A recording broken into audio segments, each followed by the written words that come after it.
nessa semana da Páscoa, Deus traz você aqui. Eu não sei que tipo de evangelho você já ouviu. Eu não sei, sabe, tem uma salada de fruta podre aí, não tem? Tudo misturado. Mas o que não apresentar a você a tua condição real diante de Deus e a solução dada por Deus, não é evangelho. Olhe para quem está ao teu lado e fala assim, meu amado,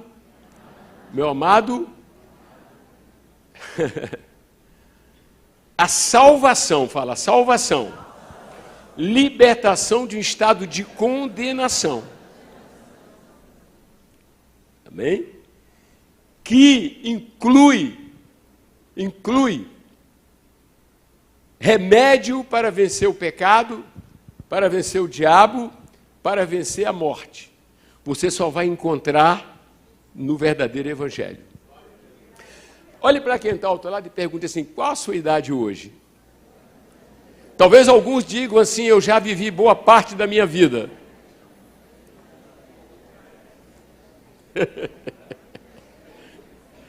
Vocês já perceberam que eu estou aqui, você está aqui, nós estamos aqui, e Deus está sendo chamado a nos confrontar. Esqueça da placa da igreja, o nome da igreja não salva.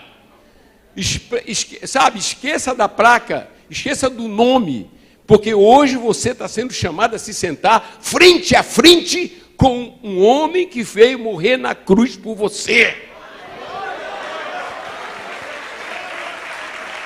Não é a religião da sua avó, do seu avô, do seu professor, de ninguém.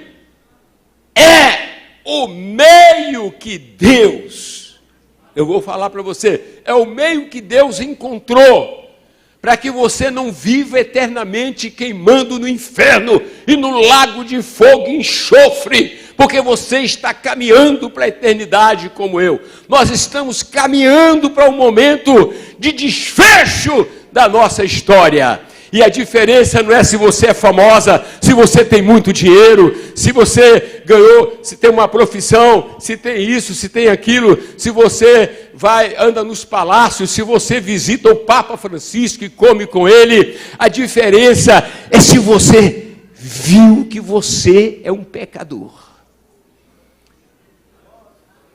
Essa reunião vai definir o seu destino. Porque você não está em qualquer lugar, você não está em um circo, você não está num cinema, nem num teatro, nem na Câmara dos Deputados, você está diante da cruz de Cristo.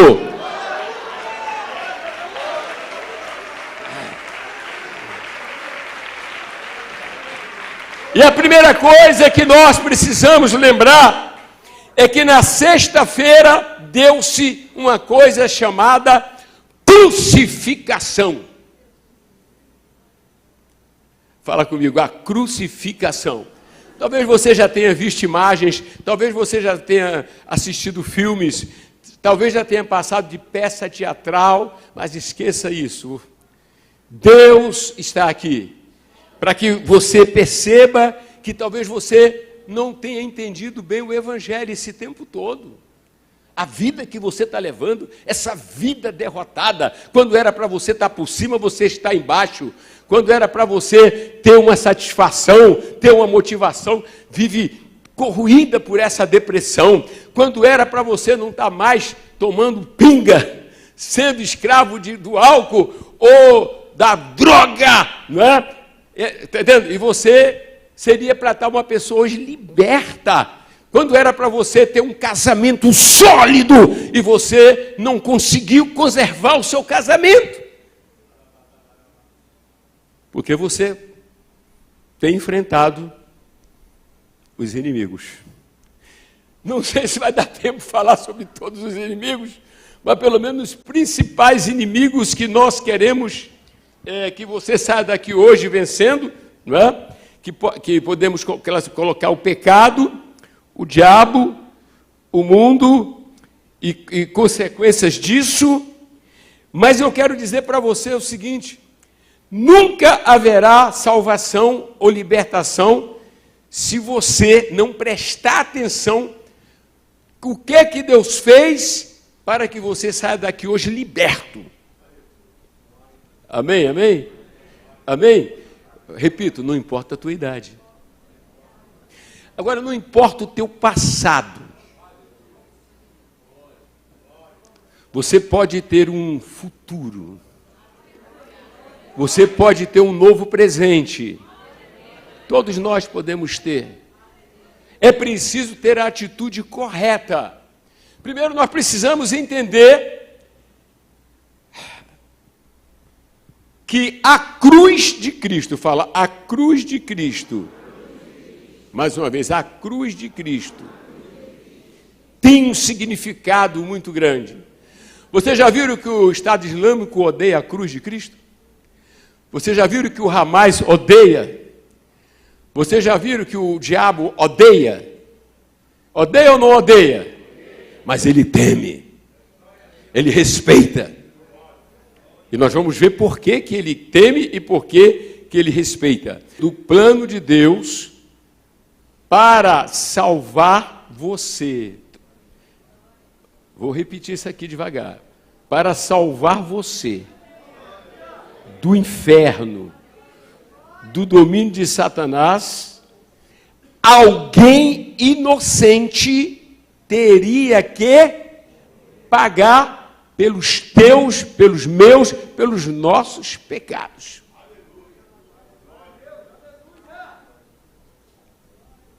E como já pecamos, né? Olha para quem está ao outro lado, fala assim, como já pecamos. A gente já chegou na terra torto. Sim ou não? Criança, adolescente. Imagine quantas coisas podem passar agora pela minha mente, pode passar agora pela tua mente. Quantas coisas. Sim ou não? E evidentemente que um dos inimigos, que é o diabo, ele joga isso e diz, você não tem jeito. Você tem que morrer. Não dá para você sair dessa. Mas na sexta-feira, nós olhamos para a cruz. Aleluia! Nós olhamos para a cruz. E nos lembramos daquele velho hino, foi na cruz, onde um dia eu vi meus pecados castigados em Jesus. Epa! Os nossos pecados foram castigados em Jesus? Por quê? Para que sejamos perdoados, salvos, libertos. Você que entrou aqui pensando até em acabar com a sua vida, talvez alguns de vocês disseram, eu vou nesse culto, mas saindo de lá, se eu não tiver uma resposta, eu vou botar a minha cabeça ali na linha do trem. Foi o diabo que te disse isso, mas Deus está dizendo, não, eu vou salvar você, eu vou perdoar você, eu vou libertar você, eu vou transformar você, eu vou usar você. Eu morri no teu lugar. Quando nós vamos falar da crucificação, nós precisamos absolutamente pensar e dizer: a crucificação foi um ato necessário da parte de Deus Santo para que eu e você pudéssemos ser salvos. Aí nós estamos aqui no grande drama do cristianismo hoje, é que onde se prega o outro evangelho, as pessoas, elas não aprofundam o entendimento da necessidade da crucificação. Fala assim, a necessidade da crucificação. Então a necessidade da crucificação é porque Deus, que é santo e é um Deus de amor, Ele quer salvar, a ponto de Ele quer salvar o pecador, eu e você. Mas Ele não pode comprometer a sua santidade. Entendeu ou não? Então, no ato da crucificação, Ele vai libertar eu e você, correto? E a sua ira santa e justa contra nós será o quê? Apaziguada. Qual é um dos maiores problemas do Brasil e do mundo? Chama-se impunidade. Eu não quero entrar em parte, né? Mas apenas lembra, não é impunidade? É ou não é? É ou não é, gente? É ou não é? Mas quando o homem pecou e jogou o planeta nisso aí, Deus então tratou de fazer o quê? Eu tenho um meio para salvá-lo, mas o pecado terá que ser punido. E o meio que Deus escolheu foi o quê? Enviar o seu Filho Santo. Eu vou repetir. Às vezes eu fico vendo as pessoas hoje, você precisa entrar para a igreja, aí entra para a igreja, né, toma um banho e não muda nada. É porque as pessoas estão longe da profundidade do Evangelho. Mas numa noite como essa, nós estamos aqui para lhe ajudar. Você precisa, fala assim, você precisa sair daqui hoje, pensando na tua alma e pensando neste Deus que você tem ofendido. Todos nós ofendemos Deus. Só paramos de ofender o dia que somos alcançados pelo Evangelho. Amém? Aí entra uma coisa que muita gente está na igreja, mas nunca se arrependeu. Alguns de vocês nunca se arrependeram de tratar mal seus pais. Alguns de vocês nunca se arrependeram da infidelidade em relação ao seu marido ou à sua esposa. Vocês nunca se arrependeram. As mentiras, alguns de vocês nunca se arrependeram. Quando a pessoa percebe a dimensão do ato de Deus, de mandar o seu filho para morrer na cruz por mim, pecador, e derramar o seu sangue, aleluia, para nos purificar. E aí quando você responde com a fé e com arrependimento, só aí você vai ser salvo. Mas se não estou aqui para dizer, segundo a Bíblia, você está aí, mas não é salvo. Nada mudou em você. Você nem se alegra pelo fato de dizer, quando você ouve dizer que Deus amou o mundo de tal maneira que deu o seu Filho unigênito, isso tanto faz para você. Todo mundo ficou olhando para mim. Você não veio aqui ver Tom Cavalcante. Eu não estou aqui para fazer um entretenimento. Eu estou aqui para fazer você perder o sono. Porque nesta noite poderão pedir a tua alma. E você sair do teu corpo. E aí? Você não vai poder acusar este pregador, este púlpito, esta igreja, porque esta Assembleia de Deus aqui na Daci Vargas, a gente prega o Evangelho, como os profetas pregaram, como os apóstolos pregaram. Pregamos a salvação pelo sangue de Jesus, o perdão dos pecados, o arrependimento, mas isso custou um preço alto. A crucificação de Jesus Cristo não foi um ato de uma religião, de uma filosofia. Jesus Cristo, presta bem atenção, Deus planejou isso antes de quê? Da fundação do mundo. Antevendo que o homem pecaria, então já está aqui, ó, o Cordeiro. Eu vou repetir, o Cordeiro. Talvez alguns de vocês não estejam familiarizados, mas a linguagem do Cordeiro, não é? É porque quando Deus estabelece Israel, até chegar o Calvário, ele preparou a mentalidade, instituído o sacrifício de animais. O pecador, em Israel, ele precisava fazer o quê? Oferecer o quê? Um animal, onde ele punha a mão e esse animal era imolado. Significa que esse animal estava tomando, né, ocupando o lugar de quem? Do pecador. Irmão, hoje eu estou aqui para acordar você, que pensa que é convertido, se converteu hoje. Amém? Porque esse cordeiro, dizem que foram, pastor, 2 bilhões de cordeiros ao longo da caminhada de Israel, né? 2 bilhões de cordeiros, muito sangue, morte. E tudo isso apontava para a plenitude dos tempos, quando Deus Filho tomaria a natureza humana, se tornaria um bebê no ventre de Maria, e ia chegar nesse planeta. Aleluia! aquilo que Sócrates não pôde fazer, aquilo que Platão não pôde fazer, aquilo que a filosofia não pôde fazer, aquilo que nenhuma religião pôde fazer, Deus fez através de Jesus Cristo, o Cordeiro de Deus que tira o pecado do mundo. E aí, vindicando a sua santidade e a sua justiça, tipo assim, eu sou reto, sou justo, sou santo, o imundo não pode habitar comigo. No céu, na minha presença, não pode. Adão, Eva, expulso do paraíso. E nós também todos fomos expulsos do paraíso, expulsos da presença de Deus. Porque tinha que ter o quê? Tinha que ter uma restauração. E Deus ansiou tanto por essa restauração. Agora eu digo que tem coisas que só Deus consegue, nós não conseguimos. Muita coisa que Deus consegue, então Ele consegue trabalhar dentro do seu tempo, dentro do seu organograma. E aí vai passar aquela fase toda de Israel, reis, né, tudo mais. E quando chega o tempo exato, nasce na terra quem? Seu filho. Agora deixa eu falar um pouquinho, já repeti, vou repetir. Ele, quando ele nasce, ele não está existindo a partir daquele momento, ele já existia.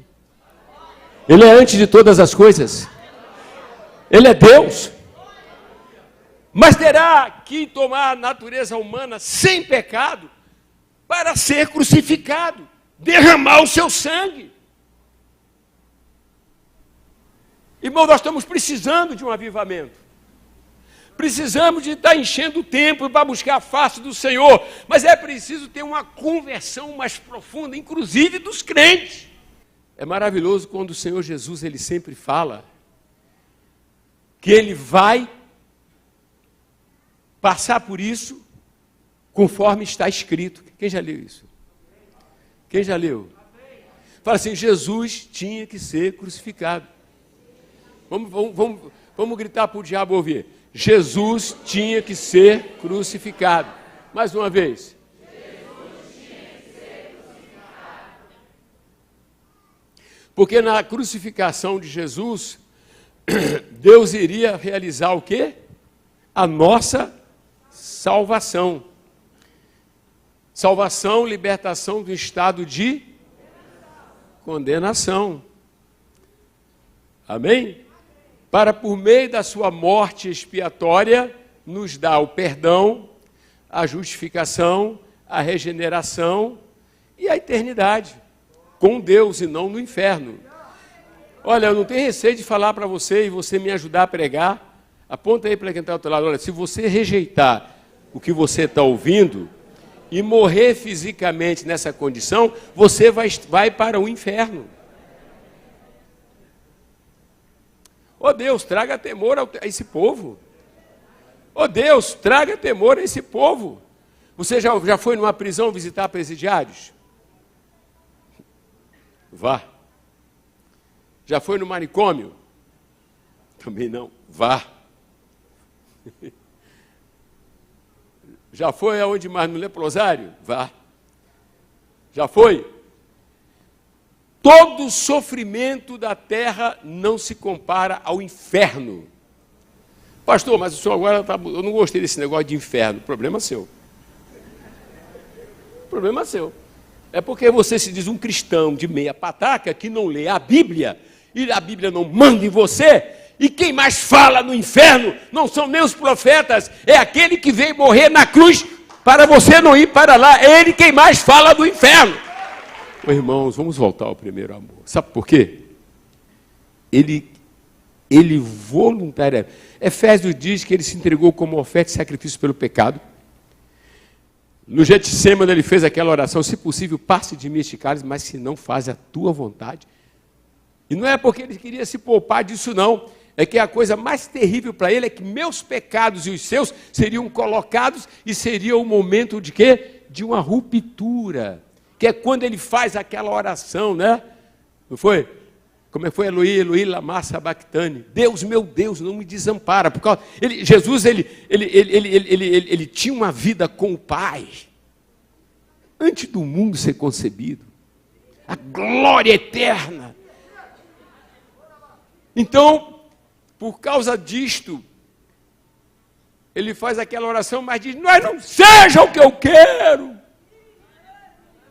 E aí um dos grandes inimigos ele venceu ali, está ali na minha lista, o tempo corre, é o eu.